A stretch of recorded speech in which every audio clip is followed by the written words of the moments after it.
சோர்ந்து போகும் நேரத்தில் பலனை தருகின்றீ.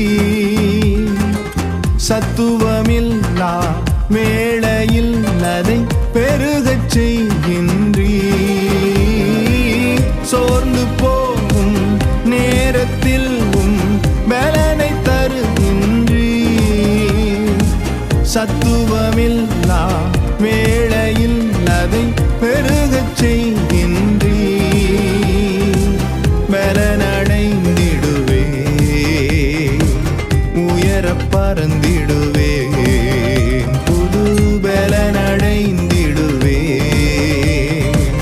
உயர பறந்திடுவே. என் ஹக்கோ நீர் எந்த துணையாளரே,